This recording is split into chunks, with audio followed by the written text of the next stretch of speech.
ধৃত চিন্ময় কৃষ্ণের আইনি অধিকার যেন অক্ষুণ্ণ থাকে, সংখ্যালঘু নিরাপত্তা নিয়ে ঢাকাকে বার্তা দিল্লির। শতপ্রণোদিত ভাবে ইসকনকে নিষিদ্ধ করল না বাংলাদেশ হাইকোর্ট, খারিজ হয়ে গেল মামলা। নমস্কার, আপনারা দেখছেন মুর্শিদাবাদ নিউজ সংবাদ। আজকের তাজা কয়েকটি খবর। বিদেশ মন্ত্রকের মুখপাত্র রণধীর জয়সওয়াল বলেন, বাংলাদেশে সংখ্যালঘুদের অবস্থা উদ্বেগজনক। আশা করব সে দেশের সরকার সংখ্যালঘুদের নিরাপত্তা দেবে। ক্ষমতার পালাবদলের পরে বাংলাদেশে সংখ্যালঘু নির্যাতনের ঘটনা নিয়ে আবার উদ্বেগ প্রকাশ করল ভারত। শুক্রবার সাংবাদিক বৈঠকে বিদেশ মন্ত্রকের মুখপাত্র রণধীর জয়সওয়াল বলেন, বাংলাদেশে সংখ্যালঘুদের অবস্থা উদ্বেগজনক। আশা করব সে দেশের সরকার সংখ্যালঘুদের নিরাপত্তা দেবে। সন্ন্যাসী চিন্ময় কৃষ্ণ দাসকে গ্রেফতারের পর বাংলাদেশে নতুন করে উত্তেজনা তৈরি হয়েছে। হিন্দু, খ্রিস্টান, বৌদ্ধ সহ বিভিন্ন ধর্মের সংখ্যালঘুদের উপর মুসলিম কট্টরপন্থীদের ধারাবাহিক হামলার অভিযোগ উঠছে। মোহাম্মদ ইউনূসের নেতৃত্বাধীন অন্তর্বর্তী সরকারের পুলিশের হাতে সন্ন্যাসীর গ্রেফতারি প্রসঙ্গে বিদেশ মন্ত্রকের মুখপাত্র বলেন, আশা করব চিন্ময় কৃষ্ণের বিরুদ্ধে অভিযোগের স্বচ্ছ এবং নিরপেক্ষ বিচার হবে। তার আইনি অধিকার অক্ষুণ্ণ থাকবে। তবে বর্তমান পরিস্থিতিতে ভারত বাংলাদেশ বাণিজ্য বন্ধ হবে না বলে জানান তিনি। গত 5 অগস্ট জনবিক্ষোভের জেরে বাংলাদেশের প্রধানমন্ত্রীর পদ থেকে ইস্তফা দিয়ে ভারতে চলে এসেছিলেন আওয়ামী লীগের প্রধান শেখ হাসিনা। সেই থেকে তিনি ভারতেই রয়েছেন। অন্যদিকে, বাংলাদেশের নতুন রাজনৈতিক প্রেক্ষাপটে ইউনূসের নেতৃত্বাধীন অন্তর্বর্তী সরকারের সঙ্গে নয়াদিল্লির সম্পর্ক নিয়ে তৈরি হয়েছে নানা সংশয়। সে দেশে ধারাবাহিকভাবে হিন্দুদের বসতি এবং মন্দিরে হামলার ঘটনাও ঘটছে। এই আবহে বৃহস্পতিবার বিদেশ প্রতিমন্ত্রী কীর্তিবর্ধন সিংহ সংসদে বিবৃতিতে বাংলাদেশ পরিস্থিতি নিয়ে উদ্বেগ প্রকাশ করেছিলেন। বলেছিলেন, বিগত কয়েক মাস ধরে বাংলাদেশের বিভিন্ন হিন্দু মন্দির এবং বিগ্রহের উপর হামলা এবং ভাঙচুরের রিপোর্ট আসছে। ভারত সরকার এই ধরনের ঘটনা নিয়ে উদ্বেগ প্রকাশ করছে। তার মধ্যে রয়েছে এই বছরের দুর্গাপুজো চলাকালীন ঢাকার তাঁতিবাজারের মণ্ডপে আক্রমণ, সাতক্ষীরার যশোরেশ্বরী কালী মন্দিরে ডাকাতির মতো ঘটনা। বাংলাদেশ সরকারকে ভারত বলতে চায়, তারা সে দেশে বসবাসকারী হিন্দু এবং সমস্ত সংখ্যালঘু মানুষের নিরাপত্তা নিশ্চিত করুক এবং তাদের প্রার্থনার জায়গা নিরাপদ রাখুক।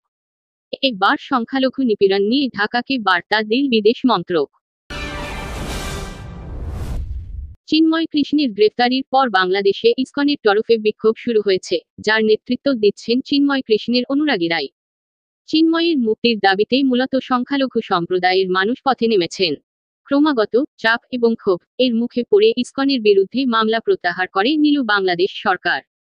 বাংলাদেশের সংখ্যালঘু নেতা চিন্ময় কৃষ্ণ দাসের গ্রেফতারি নিয়ে উত্তাল গোটা দেশ। জায়গায় জায়গায় বিক্ষোভ চলছে। তার মধ্যে ইসকনকে নিষিদ্ধ করতে চেয়ে বুধবার দেশের হাইকোর্টে মামলা দায়ের করে মোহাম্মদ ইউনূসের সরকার। বাংলাদেশের পরিস্থিতি নিয়ে বৃহস্পতিবারই প্রধানমন্ত্রী নরেন্দ্র মোদীর সঙ্গে বৈঠক করেন বিদেশমন্ত্রী এস জয়শঙ্কর। প্রসঙ্গত, চিন্ময় কৃষ্ণের গ্রেফতারির পর বাংলাদেশে ইসকনের তরফে বিক্ষোভ শুরু হয়েছে, যার নেতৃত্ব দিচ্ছেন চিন্ময় কৃষ্ণের অনুরাগীরাই।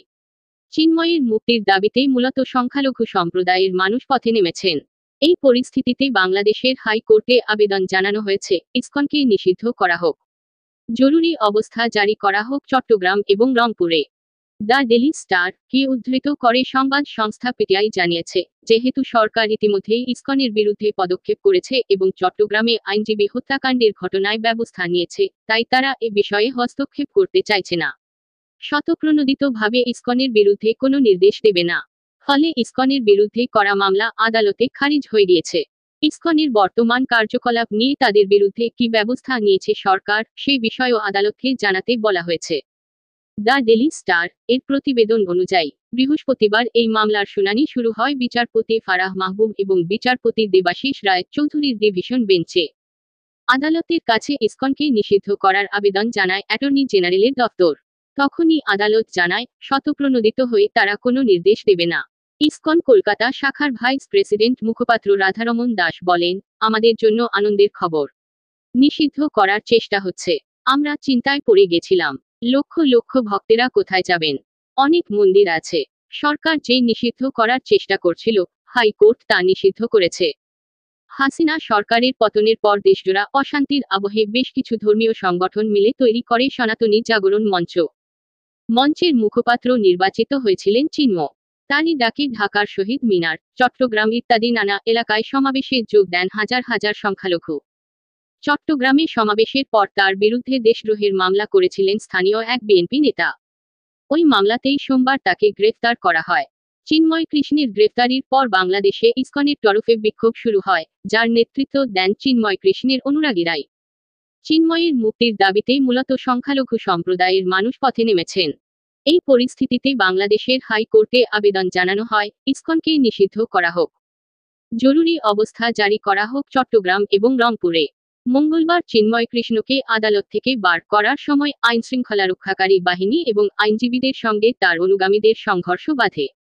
ঘটনায় এক আইনজীবীও নিহত হন।